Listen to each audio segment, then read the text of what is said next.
Hello student. Today I discuss about oogenesis, process of oogenesis. देखिए oogenesis का मतलब होता है फॉर्मेशन ऑफ ओवम. oogenesis जो प्रोसेस है ये ह्यूमन फीमेल के अंदर एम्ब्रियोनिक स्टेज से ही शुरू हो जाती है. फीटल लाइफ से ही ओवम का फॉर्मेशन स्टार्ट हो जाता है. बट प्यूबर्टी आने पर सेकेंडरी oocyte रिलीज होती है. उस प्रोसेस को ओवुलेशन कहते हैं. तो ये बात करते हैं oogenesis.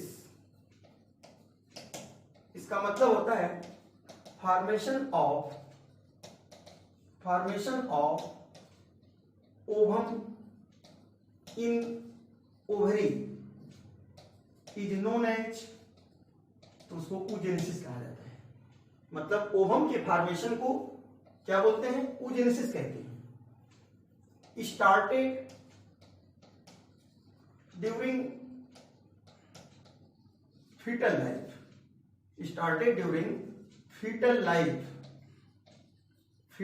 लाइफ में ही शुरू हो जाती है. और फीटल लाइफ का मतलब होता है एम्ब्रियोनिक स्टेज. तो एम्ब्रियोनिक स्टेज में ही ओवम का फॉर्मेशन स्टार्ट हो जाता है. फीमेल के अंदर, इन फीमेल प्यूबर्टी जो होती है ये आती है 11 to 13 ईयर्स, जबकि मेल के अंदर ये प्यूबर्टी 14 to 16 ईयर पे आती है. अब यहां पे oogenesis का जो प्रोसेस होता है ठीक स्पर्मेटोजेनेसिस के अपोजिट होता है. स्पर्मेटोजेनेसिस में आप पढ़ेंगे टेस्टिस के अंदर सेमिनिफेरस ट्यूबुल के अंदर जर्मिनल सेल का जब माइटोसिस डिवीजन हुआ तो डिवाइड किया तो स्पर्मेटोगोनिया बना. यहां पर ओगोनिया बनेगा. वहां पर फिर मैचुरेशन के बाद वो प्राइमरी स्पर्मेटोसाइट बनाया, यहां प्राइमरी oocyte बनेगा. वहां फिर डिवीजन होगा, इक्वली होगा, लेकिन यहां पर अनइक्वली होगा. फिर वहां एक प्राइमरी स्पर्मेटोसाइट से 4 स्पर्म बना, और यहां एक प्राइमरी oocyte से केवल सिर्फ एक ओवम बनेगा, सिंगल ओवम. और वो भी ओवम जो बना उसको ओवम क्या नहीं बोलेंगे अभी, अब उसको सेकेंडरी oocyte बोलेंगे. और वो सेकेंडरी oocyte रिलीज होगी कब?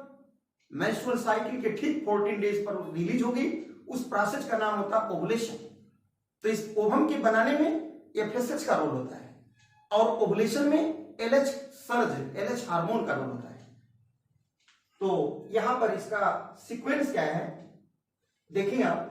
तो सबसे पहले ये देखेंगे हम, जैसे कि ये ओवरी की जो लेयर है इसका नाम होता है जर्मिनल एपिथेलियम.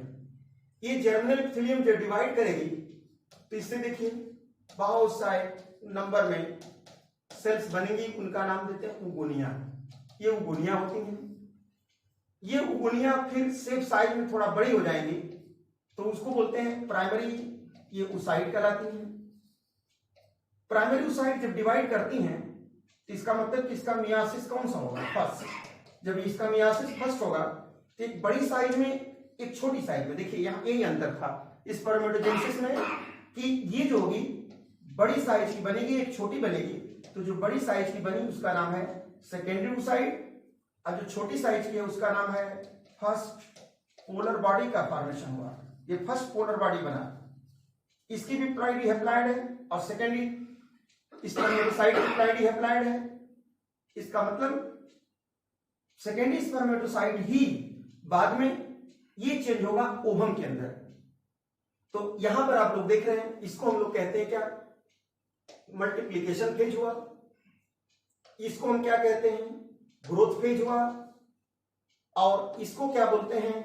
मैचुरेशन फेज हुआ. तो यहां पर आप अभी केवल फर्स्ट मैचुरेशन पढ़े हैं. सेकेंड मैचुरेशन तभी होता है जब सेकेंडरी oocyte में स्पर्म इंटर करता है तो मियासिस सेकेंड होता है. उस समय सेकेंड पोलर बॉडी और ओवम का फॉर्मेशन होता है. तो कैसे ग्रेफियन फॉलिकल डेवलप करती है उसका भी जो क्या सीक्वेंस है वो भी पूरा एनसीईआरटी का करीब एक पैराग्राफ सिर्फ एक लाइन में बताया जा रहा है. देखिए जैसे ये ओवरी है, उसके अंदर जर्मिनल एपिथेलियम होगी, और ये जर्मिनल एपिथेलियम जब डिवाइड करेंगी इनके द्वारा क्लस्टर ऑफ उगोनिया, बहुत सा उगोनिया बनेगी, या जिसको बोलते हैं गैमेट मदर सेल बनेगी, और ये उगोनिया शेप साइज में बड़ी हो जाएगी तो उसका नाम देंगे प्राइमरी oocyte। और ये प्राइमरी oocyte फिर बाहर से एक एडिशनल मेम्ब्रेन से सराउंडेड हो जाएगी तो उसका नाम लिखेंगे प्राइमरी ग्रेफियन फॉलिकल कहा जाता है। प्राइमरी ग्रेफियन फॉलिकल के बाहर अब मल्टीप्लेयर की थीका लेयर का फॉर्मेशन हो गया तो उसका नाम देंगे सेकेंडरी ग्रेफियन फॉलिकल कहा जाता है। सेकेंडरी ग्रेफियन फॉलिकल के बाद जो थीका लेयर बनी वो डिफरेंशिएट करेगी थीका एक्सटर्ना थीका इंटरना में, और फ्लूइड फिल्ड कैविटी का फॉर्मेशन होगा जिसको एंड्रम कहा गया, तो नाम दिया जाएगा टर्सरी ग्रेफियन फॉलिकल का फॉर्मेशन हो गया। और जब टर्सरी ग्रेफियन फॉलिकल से फिर जोना पेलोसिडा लेयर का फॉर्मेशन हो गया तो उसका नाम दिया गया मैच्योर ग्रेफियन फॉलिकल का फॉर्मेशन हुआ। तो आप लोग देखिए कितना इंपॉर्टेंट बात एक लाइन में यहां पर यही पढ़ना होगा। ये जो जर्मिनल एपिथेलियम है, जर्मिनल एपिथेलियम ये क्यूबाइडल एपिथेलियम होता है। क्यूबाइडल ये एपिथेलियम का बना है। क्लस्टर ऑफ उगोनिया यानी कपल ऑफ मिलियन ये बनती हैं ईच क्या ओवरी के अंदर, मतलब एक ओवरी में कपल ऑफ मिलियन ये बनती हैं उगोनिया। अब इस उगोनिया जो होती हैं शेप साइज में थोड़ा बड़ी हो जाती है तो उनको प्राइमरी oocyte कहा जाता है। प्राइमरी oocyte का मियासिस फर्स्ट ये क्या हुआ, स्टार्ट हुआ, स्टार्टेड, और अरेस्ट हो गया, अरेस्ट एट प्रोफेज फर्स्ट। इसका मतलब कि प्रोफेज फर्स्ट के अंदर, वो भी कहां पर, तो याद रखना डिप्लोटीन स्टेज में। डिप्लोटीन स्टेज में ये अरेस्ट हो गया, रुक गया, तो ये डिवीजन इसका बंद हो गया। और ये बाहर से एडिशनल मेम्ब्रेन से जब ढक गई तो यहां पर यही बताएंगे कि इसके अंदर भी प्राइमरी oocyte होती है। बस अंतर क्या है कि ये एडिशनल मेम्ब्रेन से ढकी है और इसका नंबर अब याद रखना 60,000 से 80,000, 60,000 to 80,000 ईच ओवरी में ये नंबर इसका रहेगा। और इसका नंबर न तो बढ़ेगा न तो नंबर इसका घटेगा। बर्थ से लेके प्यूबर्टी तक इसका नंबर इतना ही रहता है, बल्कि उसमें से बहुत से सेल धीरे धीरे धीरे धीरे डिजनरेट भी कर जाती हैं, मर भी जाती हैं। तो जो मरी हुई सेल होती हैं उनको हाइलस कहते हैं। इसका मतलब कि कपल मिलियन से 1000 में आ गई, 1000 से फिर सिंगल आ जाएगा। इसका मतलब कि वो ऊजेनेसिस एक प्रकार का वेस्टफुल प्रोसेस हो रहा है, तो उसके लिए टर्म यूज करते हैं फॉलिकुलर एक्ट्रेसिया के टर्म देते हैं। तो आपने क्या समझा कि जर्मिनल एपिथेलियम के डिवीजन से उगोनिया का फॉर्मेशन हुआ, वो उगोनिया मैच्योर होकर प्राइमरी oocyte बना ली, प्राइमरी oocyte के बाहर एडिशनल मेम्ब्रेन ढक गई तो प्राइमरी ग्रेफियन फॉलिकल बन गई।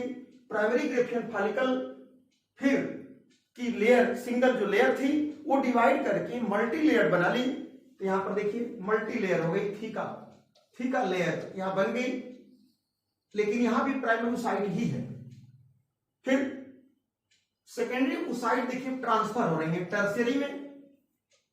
जब टर्सरी में ट्रांसफर होंगी तो इसके केस में अब क्या देखना है, यहां पर याद रखिए टर्सरी में जब ट्रांसफर होंगी तो यहां पर एक मियासिस जो है फर्स्ट, यहां पर क्या हो जाएगा तो बताएंगे कंप्लीट हो जाएगा। मियासिस फर्स्ट कंप्लीट हो जाएगा। किसका मियासिस फर्स्ट कंप्लीट होगा तो बताओगे प्राइमरी oocyte का, यानी प्राइमरी oocyte का मियासिस फर्स्ट कंप्लीट हो जाएगा। तो उसके द्वारा अब यही बनेगा क्या, सेकेंडरी oocyte का फॉर्मेशन हो जाएगा। तो क्वेश्चन बना कि सेकेंडरी oocyte कहां पर बनेगी, तो टर्सरी फॉलिकल के अंदर बनेगी, और इसी जगह मियासिस फर्स्ट कंप्लीट होगा। और यहां पे एंट्रम बन गया, एंट्रम का मतलब कैविटी बन गई। तो ग्रेफियन फॉलिकल की कैविटी का नाम एंट्रम दिया गया। और एक बात यहां पर ये भी बना, थीका लेयर डिफरेंशिएट करेगी, थीका लेयर डिफरेंशिएट करेगी तो दो लेयर में, आउटर और इनर। आउटर का नाम थीका एक्सटर्ना, इनर का नाम theca interna. Theca externa dead fibrous है, थीका इंटरना सेलुलर है। उसी से निकलता है एस्ट्रोजन हार्मोन। याद करिए एस्ट्रोजन कहां से निकलता है, थीका इंटरना से, अथिका एक्सटर्ना आउटर डेड होती है। अब एस्ट्रोजन के निकलने से अब इस फीमेल का सेकेंडरी सेक्सुअल कैरेक्टर मेंटेन होता है, उसके अंदर ओजेनेसिस प्रोसेस को प्रोसीड करता है। इसके बाद अब यहाँ पे टर्सरी ग्रेफियन फॉलिकल के अंदर जब सेकेंडरी साइट है तो यहां देखिए ओवुलेशन यहां से नहीं होगा। ओवुलेशन कहां से होता है? मैच्योर से होता है। क्यों? क्योंकि यहां बन जाती है जूना pellucida layer.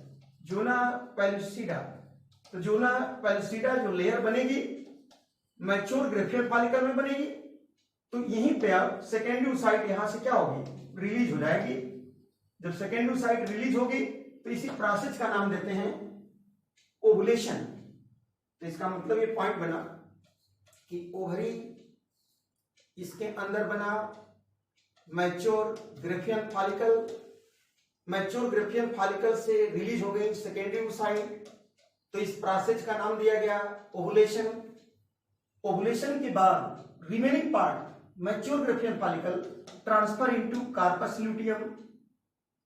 If the ovum is not fertilised, corpus luteum degenerate known as corpus albicans.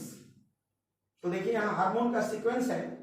NEET में एक क्वेश्चन यहां ये भी पूछा गया कि मैच्योर ग्रेफियन फॉलिकल से हार्मोन निकलेगा एस्ट्रोजन, एस्ट्रोजन हार्मोन, और कार्पस ल्यूटियम से हार्मोन निकलेगा प्रोजेस्टेरॉन, प्रोजेस्टेरॉन हार्मोन निकलेगा। ये प्रोजेस्टेरॉन हार्मोन को प्रेगनेंसी हार्मोन कहते हैं।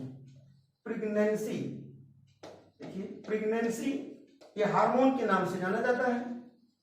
और एस्ट्रोजन ये प्रमोट करेगा इस पर oogenesis प्रोसेस को, फीमेल का सेकेंडरी सेक्सुअल कैरेक्टर को, और इस प्रोसेस की मोटिवेट करने के लिए, स्टिमुलेट करने के लिए हार्मोन की जरूरत पड़ती है। कौन? FSH की। तो कभी कभी ये भी क्वेश्चन आ जाता है हार्मोन का सीक्वेंस बता दो, तो पहले FSH, फिर एस्ट्रोजन, फिर प्रोजेस्टेरॉन। तो इस तरह से आप लोग ग्रेफियन फॉलिकल के डेवलपमेंट का ये सीक्वेंस देखा और इनको पढ़िए। ये नीट के लिए बहुत बहुत इंपॉर्टेंट पॉइंट है। Thanks, best of luck.